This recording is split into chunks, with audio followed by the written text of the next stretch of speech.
Welcome to Full Scope, a podcast with two guys in their 20s giving their perspective on the games that we love and the story behind it all.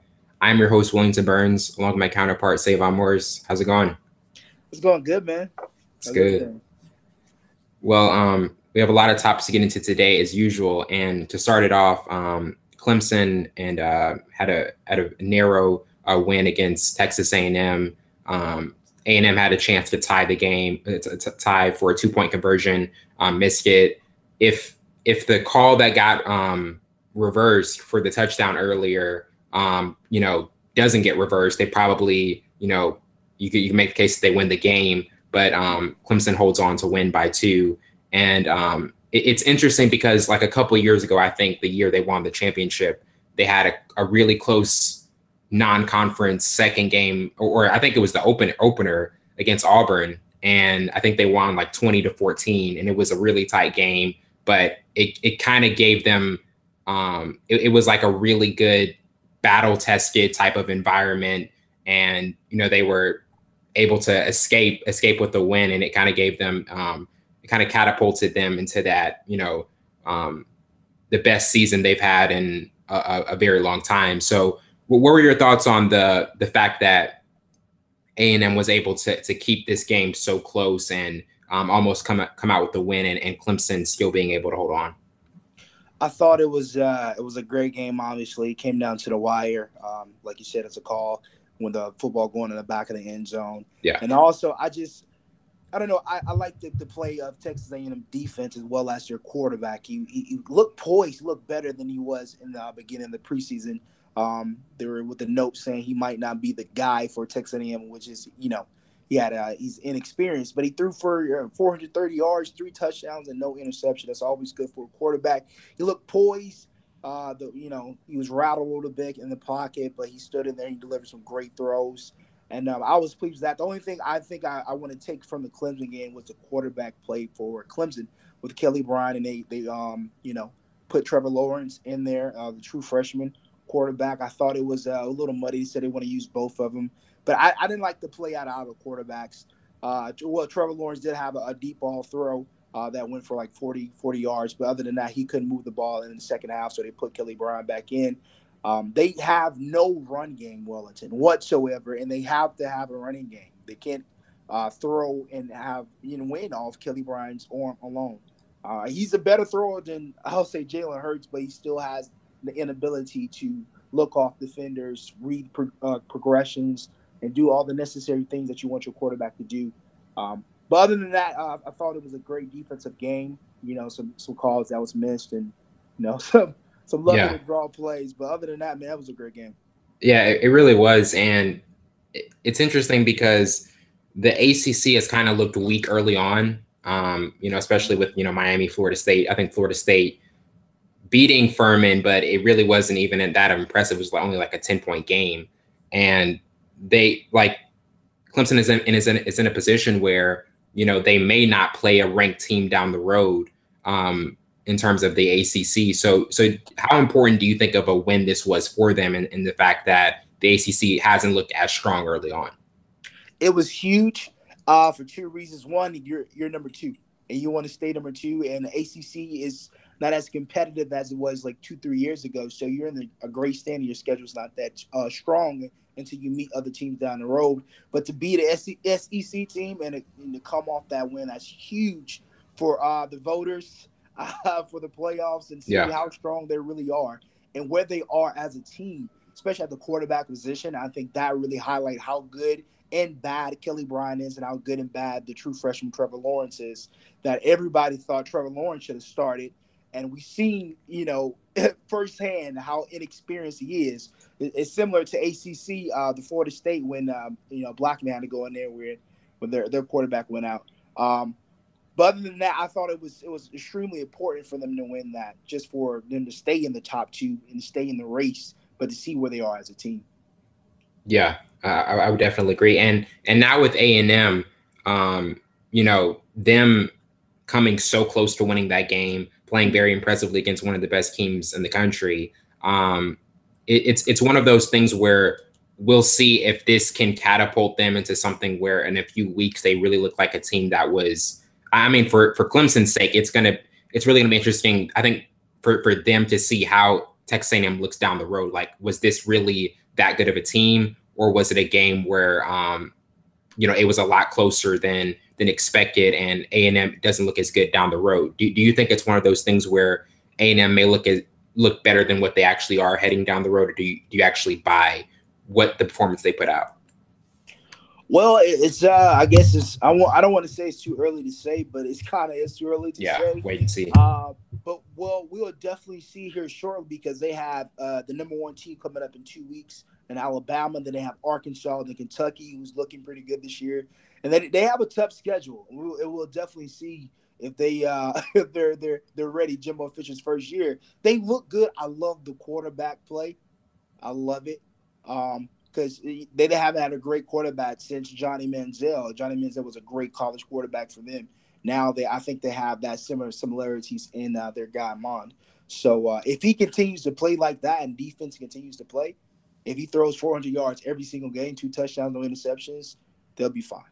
Yeah, especially against a high power defense in Alabama. Transitioning to Stanford and the USC game, with Bryce Love, he didn't have as good of a game the first week against San Diego State, and the second week he had a much more impressive affair. I think was it 134 yards or 129. I'm not sure the accurate the exact number, but he had a much better game than against San Diego State. With USC, their offensive line really struggled. JT Daniels was sacked 4 times, and Stanford was able to win pretty handily. But now with the fact that Washington in their first week, they lose to Auburn in a really close game that could have went either way. What do you think about like Stanford's legitimate chances for it? Because coming into this season, it was just Washington that was deemed the favorites of the Pac-12. But what do you think about how do you like Stanford's chances? If they play well, I'll go better if Bryce Love plays like he did against USC. Then they have a great chance. And if they continue to get after a quarterback like they did, and Daniel sacking him 4 times and hurrying him up more than that, I think they can go far. They can really go far. And I love the offensive line, what Stanford did. They seem like they're back to those Stanford days when it was feared on both sides of the ball. And now you have Bryce Love doing it out the backfield, doing everything he has to do to make his team better. I love it. And like in defense wins championships, and it starts with your defense. I think that's what Stanford wants to get back to the defensive mindset, the tenacity, putting fear into people's heart, to be honest. And I think they did that. 4 sacks, a lot of hurries over the freshman quarterback in Daniels. It's not like they'd had USC didn't have experienced offensive line as well. Most of the guys are juniors and seniors, so they played together. They've been on the field before, so that's a real good tip to the hat to those guys. But they can go. I didn't like Washington coming in the preseason polls and all that. I thought Stanford would be the team, especially if Bryce Love was healthy and the offensive line would block for him. He can, get to the outside.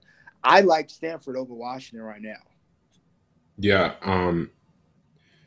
The thing with Stanford, like you were saying about their defense, I mean, they held USC to 332 yards. That's a number that can almost seem misleading because it didn't really seem like USC moved the ball that much. Mm-hmm. And also with Stanford's defense, they forced 3 turnovers and allowed USC to put together 2 drives of, I think, 50 yards or more. So it was really one of those games where like the defense was really outstanding. Bryce Love, 136 yards, had an impressive game. So what you're saying is you really think Bryce Love, if he can play at a really high level, be the centerpiece of what they're doing, they have a chance to win the Pac-12. Almost definitely, because the first drive alone, that was his entire drive. But he had a 59-yard run that he capped it off with a 6-yard touchdown to the outside. I think if that guy can continue to go like that If the run game is successful, we all know if the run game is successful, it makes the quarterback's job so much easier. It makes the offensive line job more easy, the wide receivers' jobs more easy. If the run game is successful, then everything flows well because now you have different packages that you can put in. Now the defense is running cover 2, cover 4. That opens it up different underneath play action passes, et cetera, whatever. But yes, as Bryce Love is being Bryce Love, then they will go far. And if their defense is taking and making big plays, now USC was moving the ball. They moved the ball to Stanford's 40-yard line 6 times, but didn't score. That's because they had turnovers, they had interceptions, they had sacks, they had different things like that. So if they were set up for a position to actually do something. Right. And then the defense stepped up and made takeaways and sacks and different things like that. So if they play well, if both sides play well, obviously it's going to be successful. But if they can do it consistently, and the sky's the limit, to be honest. Yeah. It really does seem that way, especially if Bryce Love is. I mean, having him come back, that puts them pretty high up in the ranks of teams that have a really strong chance to win the Pac-12. So yeah, I definitely agree with you there. Transitioning to Kentucky and Florida, 31 game losing streak snapped. I believe Kentucky outgained Florida 224 to 156 yards. Benny Snell ran for over 175 yards and 27 carries, and it really was a game where I wasn't expecting Kentucky to snap that 31 game losing streak this year. You're a big Florida fan. Mm-hmm. What were your thoughts on kind of the how they outgained them so much in the first half, and Snell's performance? Like, what were your big picture takeaways? I don't want to take anything from Snell, but I think the guy who was a difference maker, because Snell's been there for a couple of years, he always gets over 100 yards. But the difference maker, the player that came to it was Wilson, the quarterback, the dual threat Terry Wilson, right. That we always have trouble covering and handling at the defensive rim, especially when you have so many guys injured, suspended for whatever the reason is. I'm not trying to make excuses for Florida, but they did. Starting linebacker David Reese is out, cornerback out, ACL tear, different things like that. Some guys are suspended, and then you have a dual threat quarterback who is on point, and then Snell was running the ball successfully. Now let's get to the other side of the football. When Florida can't move the ball efficiently at all. The offensive line has no push, so we can't get the running game started with Scarlett or Peteron or even Malik Davis and Philippe Franks. Don't get me started on this guy. The guy, I don't understand why this guy was a 5-star recruit coming out of California. I don't know what they were thinking. The guy is a terrible quarterback. Terrible. Every single year, it's excuses they make for Philippe Franks. He's not a good quarterback. He's not a college quarterback, let alone an NFL quarterback. And I'll go on record with saying that I really don't like the guy. Not as a person, yes, but as a football as a player, yeah, I get what you're saying. As a player, the guy is a terrible quarterback. He has a physique, he has all the tangibles, has the big arm, but he's not a leader. He's not accurate. He doesn't understand pressure, how to elude pressure. He's not clutch. He's not that type of guy. Given the offensive line sputtered on him a couple times, but other than that, this has been going on since he landed. After he decommitted from LSU, coming to Florida, as he landed there, he's been doing the same thing over and over. Inconsistency. It's time for new change. Yeah, and he had the fumble late, which resulted in the touchdown by Devontae Robinson. So, there were turnover issues there. If there's so with you were talking about the offensive line and them not being very good in the running game, not being able to generate off of that. Is that the biggest issue you're seeing, the offensive line, or is it the turnovers? Like which element are you seeing that's really causing the major issues for them? In the previous years, the offensive line has been mediocre to good. Not when Tebow and Brantley, that post like year after, our offensive line was still great.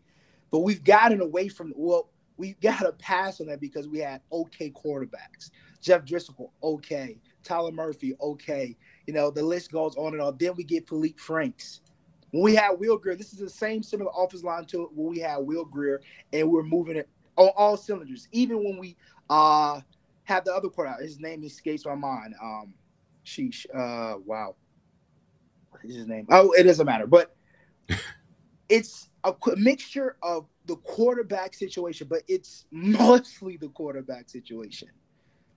He's not the guy. You can get away with different things for offensive line if you can have a guy who can elude pressure, who knows how to read through progressions. You don't have to have the greatest offensive line. You just have technique and scheme. It seems like we have a good scheme, but if you don't have a quarterback back there who's smart enough, who has the experience, who can be that guy to take that burden on his shoulders as quarterbacks awfully do, then you can be able to get past that with your mediocre to okay offensive line. And that's what we have. We have a mediocre to okay offensive line. But it starts at the quarterback play. You can't be successful without a good quarterback. Yeah, I mean, that definitely seems to be seems to have been the biggest issue. Like you're talking about that you're going through the string of quarterbacks that you guys have had for the last few years, and that's been the issue. I mean, even I think they were in the SEC championship a couple of years ago, and that was, or maybe a few years ago against Alabama, and that was the biggest issue, not having the quarterback play to be able to give them a legitimate chance. Transitioning to Oklahoma, I did not know this, but I just saw it with the loss that Rodney Anderson is going to be out for this season, and that's obviously going to change how the offense looks. I mean, he was such a vital piece to that offense. But Kyler Murray had 5 touchdowns in the win against UCLA, and the offense looked extremely impressive. But with the loss of Anderson, I mean, first of all, what are your thoughts on how Oklahoma's offense looked and how they've looked so far these first 2 weeks, and how do you see them adjusting to the loss of Rodney Anderson? Well, look, I guess I'll tackle the injury first. No pun intended, but going down, Anderson going down is a big blow for not only for Murray, just for the offense line, for the entire team, obviously, because that guy, he can do it all. He's a dual threat running back. He can do out the backfield. He can run the ball, and he can block well, really, really well. He's that type of NFL caliber running back. But now you don't have that, but you still have a great quarterback in Murray, which I thought I saw Russell Wilson out there, and when he was at NC State, and that's no small feat. That he's 5'11", he has that same stature as Russell Wilson, has the same similar running style and throwing motion. I thought this guy, I didn't know how good he was until he met UCLA. It's a long road though. They have some good opponents coming up, and I want to see him go against a TCU in week 6, I think. Yeah, a top tier team. But I thought he looked good. I thought he looked poised in the pocket. If you give him enough time, he can find an open guy. That's what the 5-wide spread West Coast offense is made to do, similar to Baker Mayfield. But Oklahoma students in good hands. $5 million man, they're in good hands. Baker Mayfield left the job to a great guy. I think the offensive lineman blocked well, but Murray had outstanding day, man. You can't say that about the kid. Yeah, definitely. I mean, 19 of 33, 306 yards, 3 touchdowns.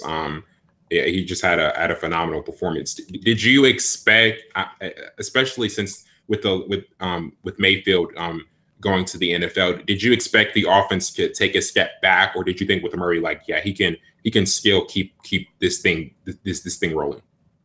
Well, I seen the highlight film on him, last year when he did get in. He looked pretty good, but it wasn't enough to say, okay, make a decision on he can be that guy who can continue the success of Oklahoma Sooners and may even try to go back into the playoffs.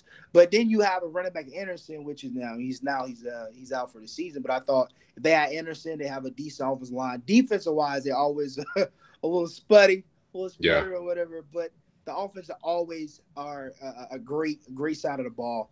But Murray has really showed that he can take the reins from Baker Mayfield and even probably be better than him. He did have one blemish. He did throw one interception, but I don't want to take that against him. But other than that, I think he's now that I've seen him in full stride for 2 games in, he could be that guy. Yeah. But do you think with Anderson, last thing with Oklahoma, do you think this could be the thing that maybe keeps them from a playoff? Like do you think it's that big of a loss where, hey, like this may be the difference of us making a playoff or not making a playoff? No, I think they do a great job of, utilizing their running back situation. I think it's similar to the Saints. Saints have like 3 or 4 running backs that they use, and I think Sutton and Pledger will be those guys who will have to come in and make an immediate impact. That's what you recruit heavily for. That's what you get guys for who who can succeed, because injuries are part of the game. So I think those guys would be well equipped to do Anderson's job. And you got 2 guys against 1, so I mean those guys equal Anderson and maybe even better. So, and then we have Murray playing on all-time high. Then it kind of makes your quarterback, makes your head coaching job kind of easy to transition into another running back situation. So, I think they'll be fine if Murray still plays that offensive line still blocks. I mean, they should be fine, man. Yeah, definitely. Transitioning to the NFL, the Kansas City Chiefs beat the Chargers by 10, and Patrick Mahomes, 256 yards, 4 touchdowns. Obviously, for coming from a air raid offense like Texas Tech, there's been a very high projection on him, and it's Tyreek Hill. I mean, an amazing performance as well. But did give up a lot of points against LA. What were your thoughts on his on his first game to start the season, and Tyreek Hill? Because the AFC West is a division where it's been most people have been saying the Chiefs likely to win it. The Chargers, they had a lot of hype, but the defense with the same issues and same miscues on offense. What were your thoughts on the Chiefs' performance? Well, I start with Patrick Mahomes. There's a reason why they let go Alex Smith, because they thought, well, they do think think that Patrick Mahomes can be that guy who can be a future franchise quarterback, and we all know he had a big one coming out of Texas Tech, and he needs to just bring everything else with him. And he showed that. And when you have Tyreek Hill to throw to, and just have him on a team, let alone just have him on a team doing punt returns, special teams, whatever, catching the ball in the backfield, running the ball a little bit, it makes your job a little easier.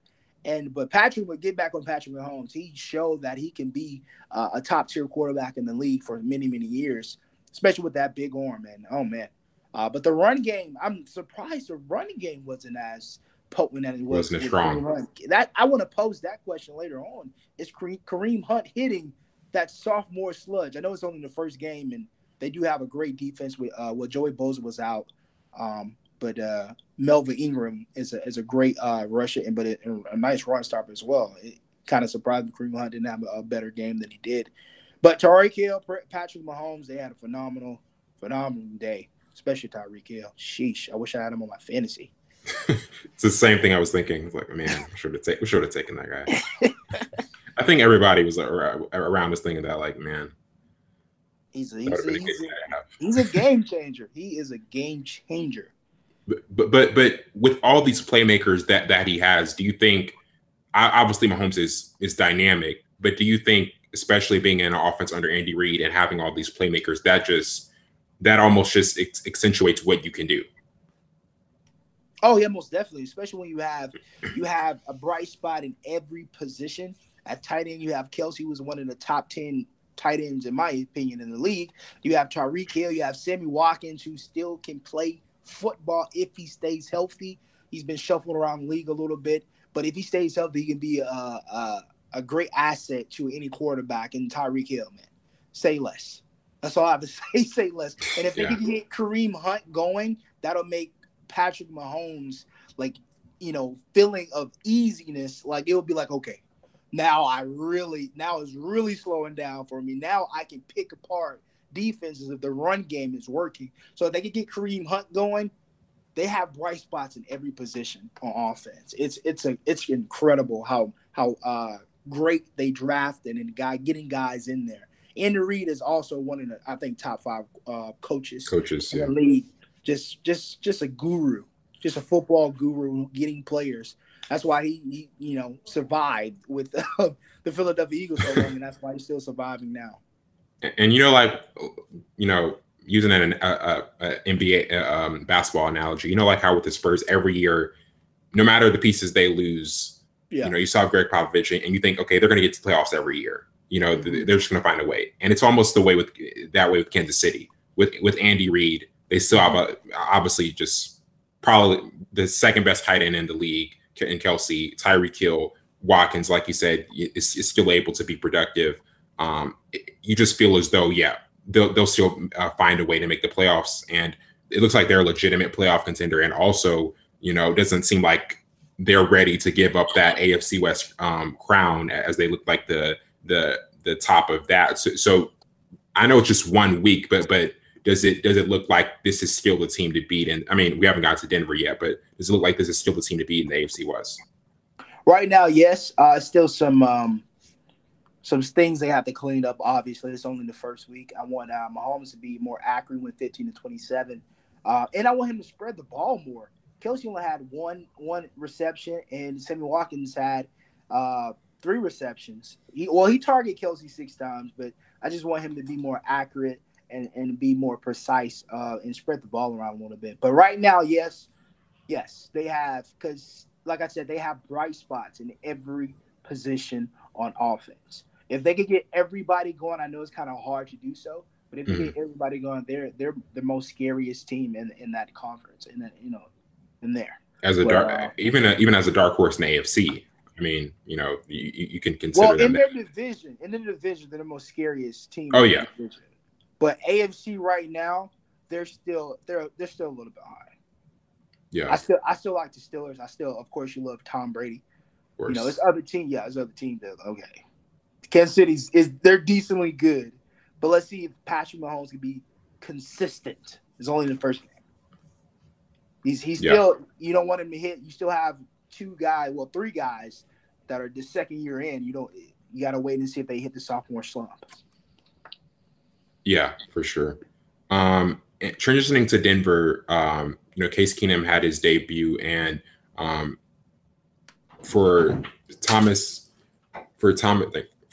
and Sanders, it was 16 for them. It was 198. He threw to them for completed 16 passes to them, and they had 198 yards, 2 touchdowns.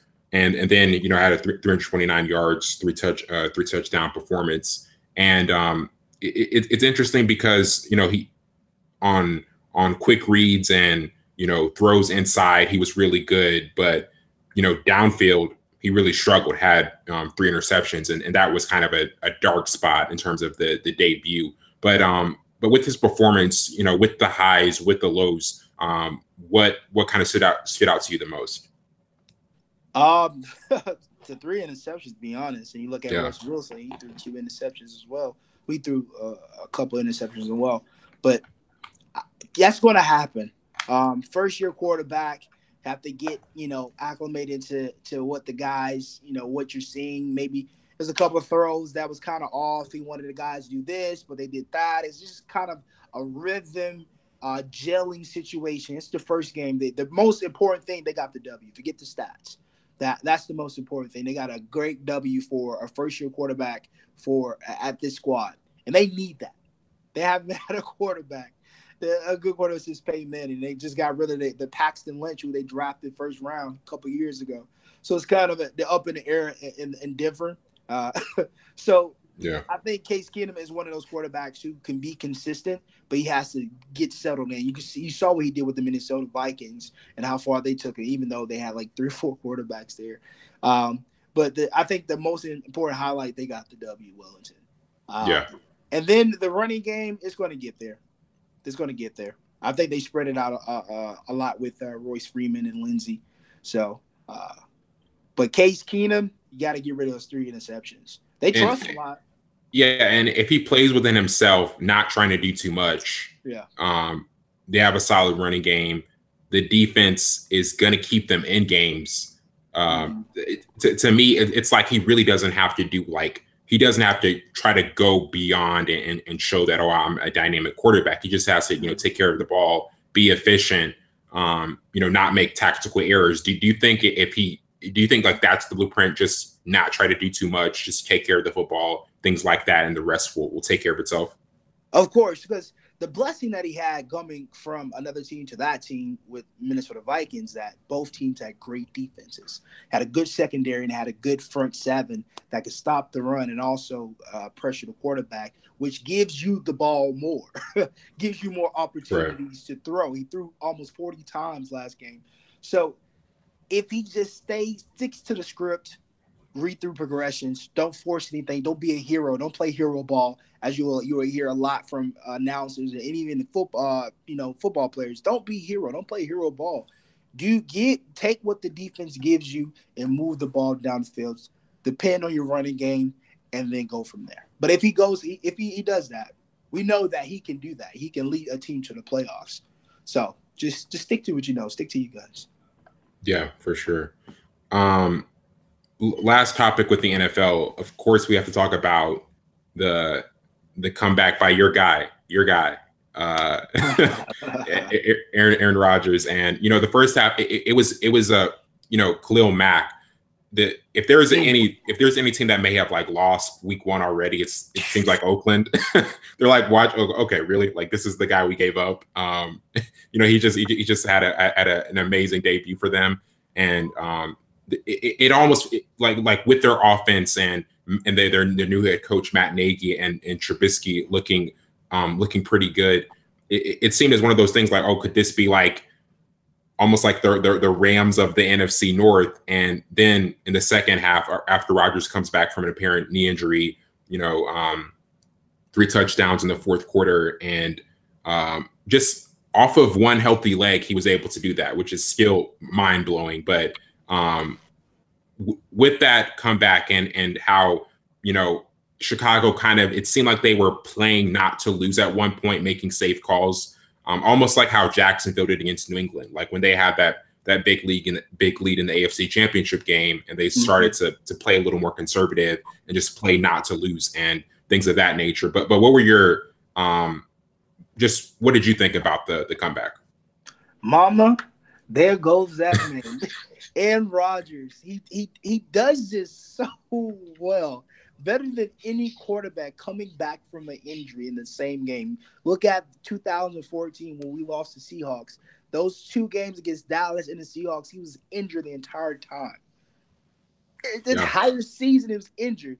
And he wins games. I don't know how he does it. And then, oh my gosh, I don't know. Wellington, this is my favorite team. Lost for words.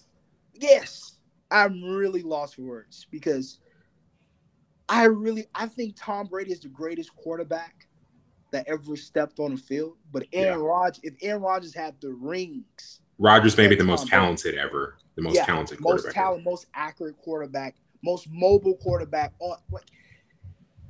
He wasn't even mobile. He was throwing dimes off his back leg with one leg. Wellington. The throw to Geronimo Allison, to start the comeback. Don't call it a comeback. He was a statue. He was a statue. There he wasn't moving. It was a statue. All orange strength. In the pass to Devontae Adams. He's Aaron Rodgers. I don't want to say anything else. It's exquisite quarterback play at his finest, and this guy is on one leg. I think our offensive line was challenged to protect the injured quarterback. Yeah, they're like, oh, we actually have to protect him. we got him injured. Like our season's on the line already. Right. We got him injured, so we got to make sure he doesn't get more injured. So it just I know it was a big, like you said, Khalil Mack. It was a lot for Balaga to block Khalil Mack, like every single down. That's a hard task to ask any offensive lineman. But I love how the offensive lineman played with Aaron Rodgers. They knew that he was already injured, and they banded together and made sure no one touched him. He was untouched. He was touched one time, but other than that, he was untouched. They blocked their tail fans off the rest of that game. Deshaun Kaiser, gosh, man, you're not. I see why. Lord, Yeah. I see why they got rid of you in with the Browns. You're not that guy. I didn't like you at Notre Dame. I don't. Yeah. You especially I take the heart. You had the range to be to do something special, and you just spat on it, Deshaun. Are you serious, brother? But no, yeah, man. Aaron Rodgers came back up, man. And defense. That's the back end. Defense too. There should be a list of backup quarterbacks you're least excited to see of your favorite team if they come in. Deshaun Kaiser has to be like at the top of that list. Just you had one job. No, you had 3 jobs. 2 jobs. Like, come on. Like, that's your Tom Deshaun. That's how Tom Brady got his ring. That's how Tony Romo came out. Come on. You got to be the guy. Because, injuries are a part of the game. And you got to have the next man up. I always say the next man up. I don't see. We just can't find. That's how Aaron Rodgers got his play. Yeah. Well, Brett Favre did retire. 3 years behind Brett Favre, yeah. Yeah, so we just have a trouble finding a backup quarterback now. We just got to find it because Aaron Rodgers goes down again. Deshaun Kaiser is not that guy. Last year, Brett Huntley wasn't that guy. So, wow. And it's interesting because it's one of those things where he really could have just been like, you know what, I'm not going to risk it. Yeah, I'm going to stay out because I could be jeopardizing our season already. Like, why do you like what mental edge or like what was the reasoning behind, like, do you feel like he just felt as though it was that urgent to set the tone for this season, or was it just pushing through and having that mental edge? I'll quote him. He said, "The measure of a teammate is what you are willing to put on the line for your team," unquote. That's why he did it. It's for his teammates. It's for the team. We can only go as far as Aaron Rodgers throws us, and he could throw us a long way. So he wanted to do it for his team, and he's a competitor. He's the type of guy who doesn't want to come off the field. That's what you want in your quarterback. Tom Brady has that quality. Big Ben has that quality. There's a couple more quarterbacks in the league that has that quality and mindset. Like, I don't want to come off the field. If I'm injured, I've seen Big Ben beat up, come back into the game, and throw 4 touchdowns. Like Aaron Rodgers. Hello? So can you hear me? Hello? Can you hear me? Wellington.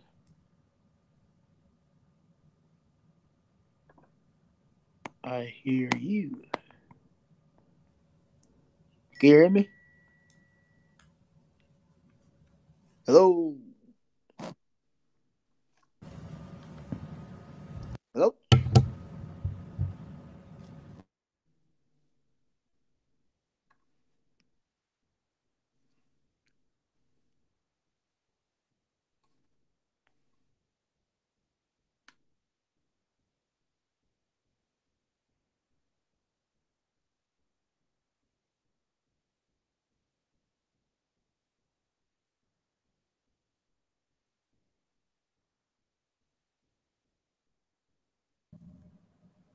Hello?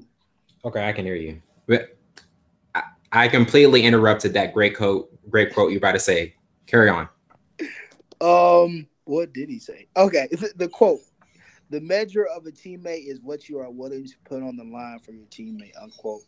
That's the type of player that Aaron Rodgers is. Yeah. He wants to do it for his team. He wants to be the guy that you can depend on every single game, every single Thursday, Sunday, Monday, wherever the game is. That's what type of leadership you want in the quarterback. Tom Brady has that. Big Ben has that. Other quarterbacks in the league have that quality to say, I don't want to come off the field.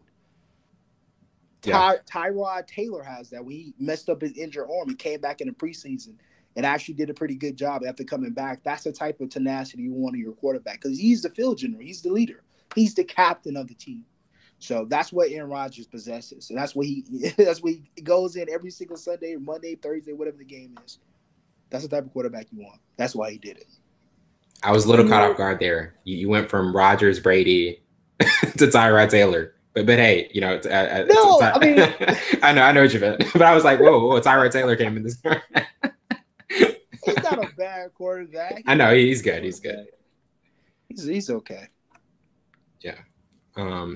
Transitioning to tennis, this past Saturday, Serena Williams, 23 Grand Slam title winner, lost to Naomi Osaka in two sets. And the controversy was with the chair umpire, I think Carl Ramos, and I think she had 3 violations. Fined 17,000, and she was deeply offended about how this is her specific quote. She was deeply offended about how things played out, and she said, "quote I'm here fighting for women's rights and for women's equality and for all kinds of stuff," she said after the match. And the angst and the vehement disagreement she had after what she felt as though was an unjust penalty and violation handed out, when she said, "Look," and even I've seen it, other male tennis players have said much worse things and don't get that same type of penalty. But what were your thoughts on it? And do you feel as though do you feel like he was in the right, or how did you see it?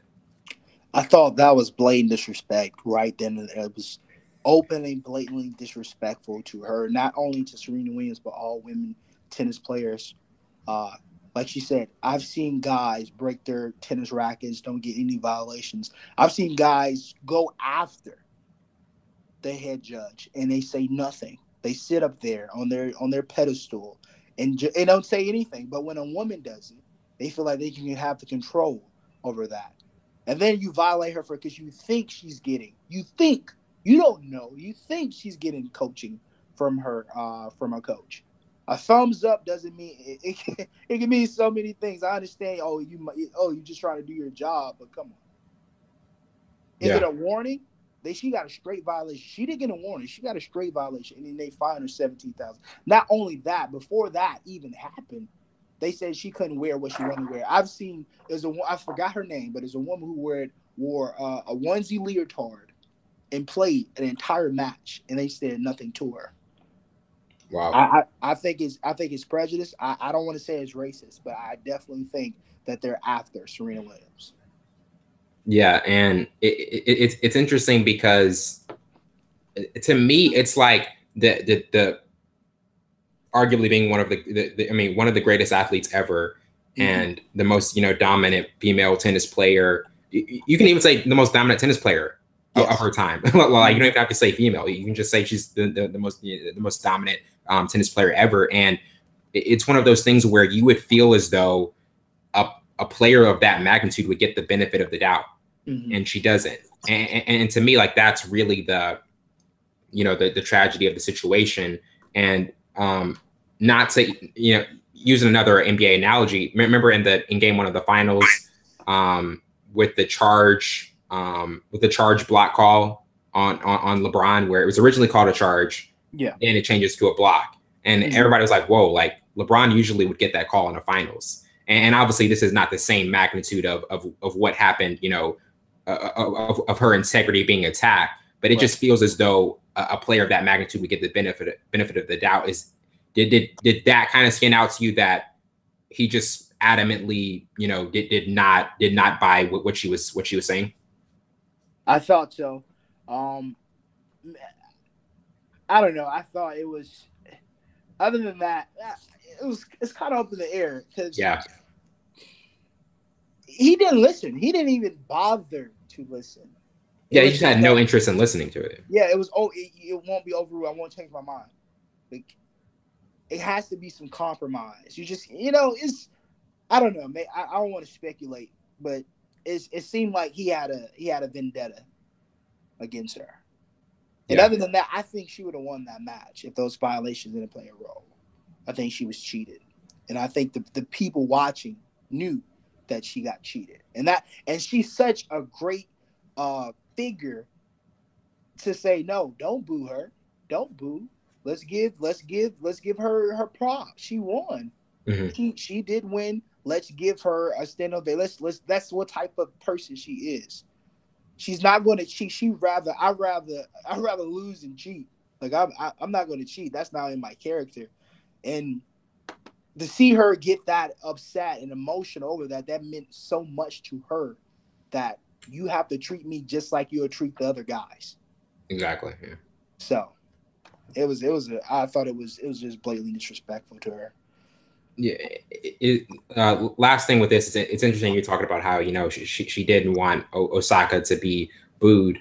Do you feel as though with this, unfortunately, I mean, Osaka had a great, had a dominant winning in straight sets. But do you feel as though there may be an unfair asterisk to this because of the circumstances and the fact that, I mean, obviously she won, but people will be like, oh, like that, the chair umpire, Carl Ramos, he's going to be the headline instead of what the performance that she had. Oh yes, most definitely. I think that's why Serena stepped in and say, no, don't boo her. Don't boo. Just give her her praise. Like, give her her props. She won. And I think she didn't want the situation to take away from what Osaka did, because beating Serena Williams is no small feat. But in hindsight and being realistic, it's going to take the headlines won't be, oh, Osaka beat Serena Williams. It's umpire and Serena Williams go at it, or whatever the headlines may be, and she will be afterthought somewhat. But when the smoke clears, I mean, you beat Serena Williams.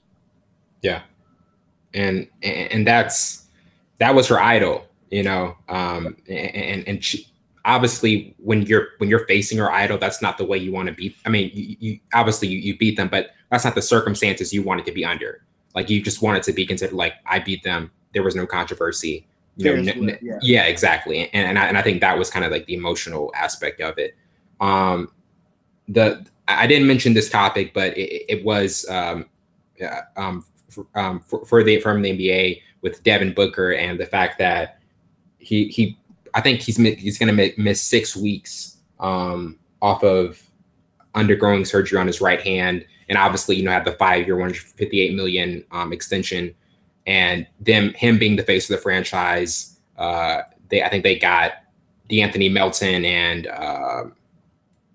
obviously they got Trevor Ariza and Brandon Knight, but they're thin at point guard. It seems like they didn't really set up a contingency plan for that if an unfortunate situation like this happened. What are your thoughts on him probably missing the start of the season and with the surgery? That's gonna be definitely a big blow. Well, oh man, it's not gonna be a big blow because Devin Booker's that type of guy who's a game changer. Obviously, he scored over 60 points that one game. He's a great streaky shooter. He's a guy who can finish at the rim. You're gonna miss that. So I don't see a guy on their lineup right now that can step in and be a Devin Booker. And that's going to be a heavy blow. But I do think they'll have to do something. TJ Warren will have to step up. Okobu will have to step up. Trevor Ariza will have to stay up. They got the whole Houston Rockets team. Ryan Anderson, Trevor Ariza. And they have to heavily rely on their rookie center in DeAndre Ayton. Those guys have to be on all cylinders. They'll have to pick up the pace. It's like you look back like, whoa, like this is a lot of Rockets players. I was like, oh wow, I forgot Ryan Anderson, and he's starting. But yeah, they will have to do the similar to what the Celtics had to do with Kyrie going out and Hayward. But I don't think they have. I know they don't have the type of talent in their bench to do that with Rozier and Jason Tatum and all those guys. They don't have that with the Suns. That's why they spent all their money on Devin Booker. And they brought in Trevor Ariza. But he's out 6 weeks. He'll be back. The first half of the season is not as important as the second half. So they'll try to survive. They did go 21-61 though. So they're trying to survive with the new pieces that they have. I love how you added that in there. Yeah, they were at 21-61. 21-61. As long as they don't get behind, then they'll be fine. But Devin Booker has to have a speedy recovery. He has to be, because it's on his right hand, the shooting hand. Exactly. Right? Yeah. So